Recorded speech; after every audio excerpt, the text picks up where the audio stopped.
Redemption Book, Introduction through Chapter 6. Introduction, the Awakening. If you're hearing this, you're already part of it. Something inside you knows. The name you were given, the ID you carry, the money you chase, none of it feels fully true. And you're right. They took your name, they registered you, they turned you into a legal fiction. A ship, a corporation, a number, but you're not a number, you're not a file, you're a living being. A son, tribe, a breath of the Creator. Chapter 1. The name in all caps.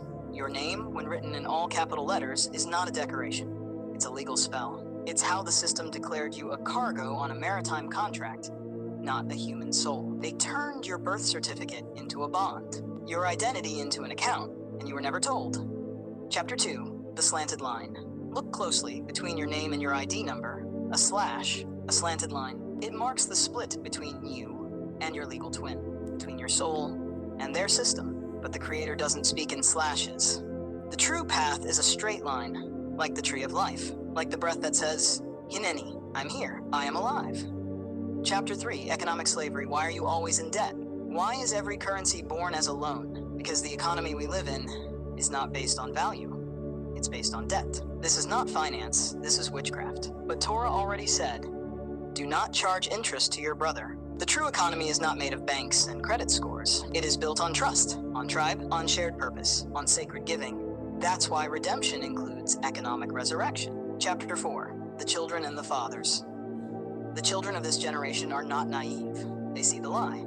They feel the system. They carry our trauma. And yet, we can still call them back. Not through courts or schools, but by calling them by name.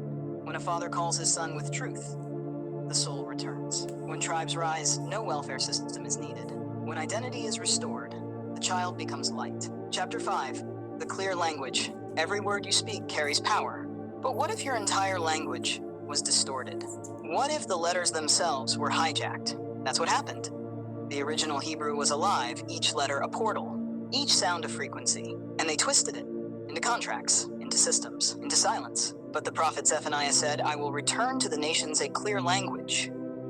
This is the language of the bones, of the breath, of those who remember who they are. Chapter 6, the menorah of the tribes.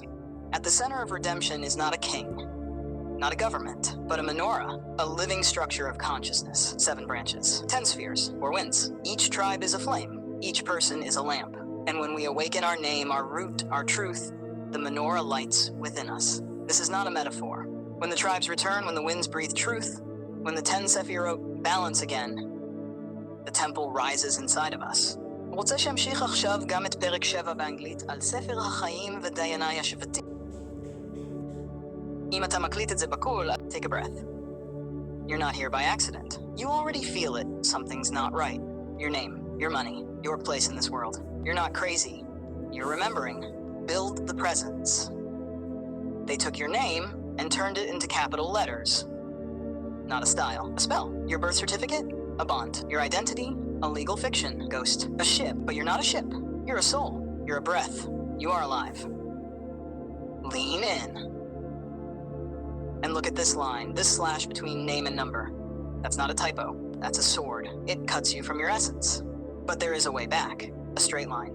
A tree of life. A single word that changes everything. Hineni. I am here. I am not a file. I am a living being.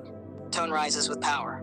And what about your money? Every coin, a debt. Every dollar a loan, not backed by value. Backed by control. The Torah said, do not charge your brother interest.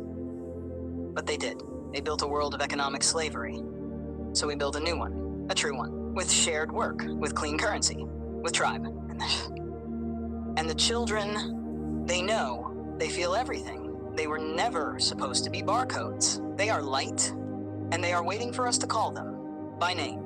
If the father doesn't speak, the child drifts. If the tribe is silent, the child forgets. But when the name is spoken, the soul returns. Then comes the language, the real one, not English, not legalese, not capital letters, but the clear language, the one Zephaniah spoke of, the language of the bones, the wind, the fire, each letter alive, each sound sacred. And that's why we return to the menorah of the tribes, to the 10 sephirot, to the 4 winds, to the temple within us. Quiet, firm. This is not a theory. This is not a movement. This is a memory. Waking up. You're not lost. You're returning. And the name that was buried is rising in you again. הנני, I am here, I am alive, I am ready. אם אתה רוצה אפשר גם